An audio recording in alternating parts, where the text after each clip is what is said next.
Hello friends, ഇന്ന് ഞാൻ രാവിലെ തൊട്ട് ഉച്ചവരെ എന്താ ചെയ്യാൻ പോകുന്നുള്ള കാര്യങ്ങളാണ് കാണിക്കുന്നത്. രാവിലെ 6 മണിക്ക് ഉറങ്ങി എണീറ്റ ശേഷം ആദ്യം മുഖമൊക്കെ കഴുകി വൃത്തിയാക്കി വന്ന് ചോറിന് വെള്ളം വെച്ചു. അതിനുശേഷം മിൽക്ക് ഇതാ കത്തിക്കൊണ്ടിരിക്കുന്നുണ്ട്. അവൾക്ക് കുറച്ച് പാലൊഴിച്ചു കൊടുത്തു. എന്നിട്ട് ഞാനും ചായ വെച്ച് ഏട്ടനും ചായ കൊടുത്ത് ഞാനും ചായ കുടിച്ചു. പിന്നെ സാമ്പാർ വെക്കാമെന്ന് വിചാരിച്ചു. സാമ്പാറിനുള്ള കഷ്ണങ്ങളൊക്കെ മുറിച്ചതാ റെഡിയാക്കി, സാമ്പാറിനുള്ള കൂട്ടുതാ റെഡിയാക്കിക്കൊണ്ടിരിക്കുകയാണ്. പുറത്ത് നല്ല മഴയാണ് കേട്ടോ. അത് സാമ്പാർ റെഡിയായി. ഏട്ടനപ്പോഴേക്ക് വർക്കിന് പോകാനുള്ള ടൈമായി.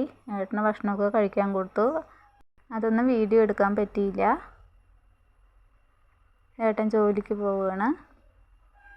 തൊട്ട വീട്ടിൽ പോയിട്ട് വേണം കുടിക്കാനുള്ള വെള്ളം കൊണ്ടുവരാൻ. കിണർ വെള്ളമാണ്. അത് പോയി കൊണ്ടുവന്നതിന് ശേഷം വീടൊക്കെ ഒന്ന് ക്ലീൻ ചെയ്യാമെന്ന് വെച്ചു. വേഗം ക്ലീൻ ചെയ്ത് അത് കഴിഞ്ഞപ്പോഴേക്കും നല്ല വിശപ്പ്. ചോറും സാമ്പാറും നിലത്ത് ചിക്കൻ കറി ഉണ്ടായിരുന്നു, അത് കഴിച്ചു. പിന്നെ ബാങ്കിലേക്ക് പോകേണ്ട ആവശ്യമുണ്ടായിരുന്നു. ATM ഒന്ന് ശരിയാക്കണം. അങ്ങനെ കുളിച്ച് റെഡിയായി ഞാൻ ബാങ്കിലേക്ക് പോയി. അതൊക്കെ ശരിയാക്കി ബാങ്കിൽ പോയി ശരിയാക്കി തിരിച്ച് വരുന്നത് ബസ്സിലാണ്. ബസ്സിൽ ഇങ്ങനെ വന്നു. വീടെത്തുമ്പോഴേക്കും ഉച്ചയായി. നല്ല വിശപ്പ്. അങ്ങനെ ഫുഡ് കഴിച്ചു. പിന്നെ മിഠായി വാങ്ങിച്ചിട്ടുണ്ടായിരുന്നു, ഒരു മിഠായിയും കഴിച്ചു. ഇന്നത്തെ വീഡിയോ ഇത്രയേ ഉള്ളൂ. ഇഷ്ടപ്പെട്ടാൽ എല്ലാവരും സപ്പോർട്ട് ചെയ്യണം. Thank you.